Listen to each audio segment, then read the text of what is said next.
A graça e a paz do Senhor Jesus a todos.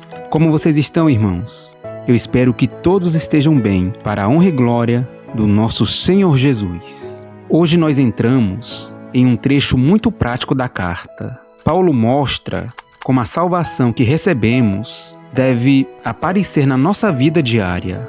Filipenses 2, do versículo 12 ao 18, nos chama a viver de uma forma santa, em um mundo marcado pela escuridão, refletindo a luz do Evangelho onde estivermos. Não é apenas sobre o que cremos, é sobre como vivemos.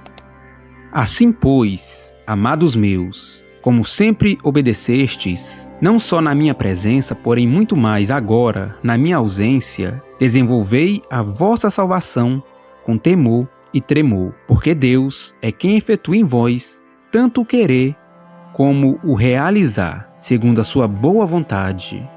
Fazei tudo sem murmurações, nem contendas, para que vos torneis irrepreensíveis e sinceros, filhos de Deus inculpáveis no meio de uma geração pervertida e corrupta, na qual resplandeceis como luzeiro no mundo, preservando a palavra da vida, para que no dia de Cristo eu me glorie de que não corri em vão, nem me esforcei inutilmente.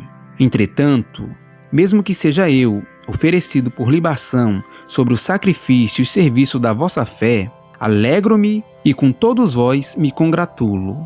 Assim vós também, pela mesma razão, alegrai-vos e congratulai-vos comigo. A mensagem principal aqui é muito clara. A salvação verdadeira produz uma vida transformada. Paulo não está dizendo que somos salvos pelas obras.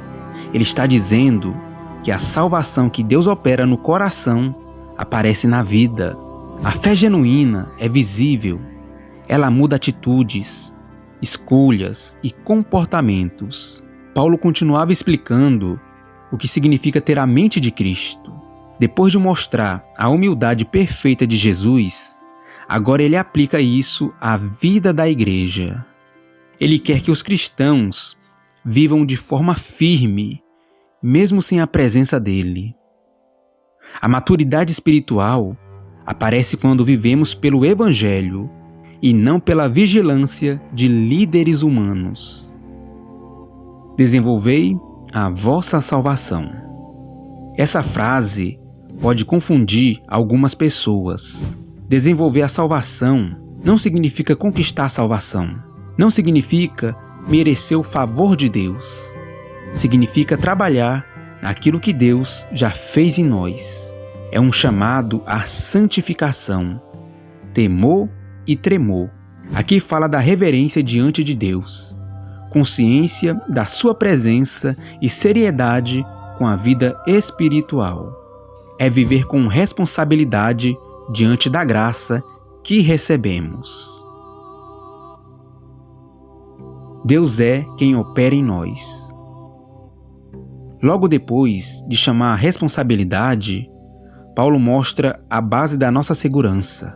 Ele diz que Deus é quem efetua em nós tanto o querer como o realizar. Ou seja, até os nossos bons desejos vêm de Deus. A santificação não é um esforço humano isolado. É Deus transformando o coração, mudando vontades, moldando atitudes e produzindo frutos. Nós perseveramos porque Deus opera em nós, evitando murmurações e contendas.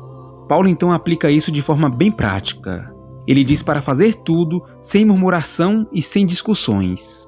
Uma comunidade cheia de reclamação e brigas não reflete o caráter de Cristo. Murmurar é questionar a providência de Deus. É agir como se Deus não soubesse o que está fazendo. Contenda destrói a unidade que o Evangelho produz. O cristão é chamado a viver com gratidão, paz e maturidade, brilhando como luzeiros no mundo. Paulo descreve o mundo como uma geração corrompida e pervertida. Ele não fala isso para gerar medo, mas para mostrar nossa missão. Em meio à escuridão, o cristão brilha, mas não com luz própria. Nós refletimos a luz de Cristo.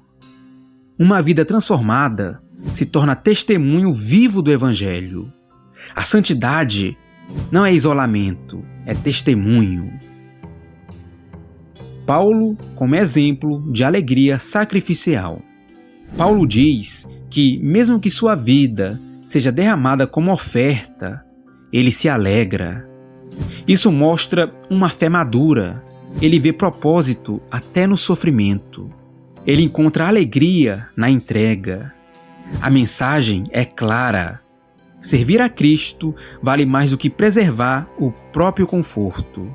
E ele quer que os filipenses tenham essa mesma alegria. Irmãos, desenvolver a salvação significa viver de modo que a graça de Deus seja visível. Deus opera em nós e nós respondemos com obediência. Não viva murmurando, não viva em contenda, não se deixe moldar pela escuridão deste século. Brilhe como alguém que conhece o Salvador. Que a luz de Cristo seja vista na sua vida, na sua casa, no seu trabalho e em cada atitude diária. E que a graça e a paz do Senhor Jesus sejam com todos vocês.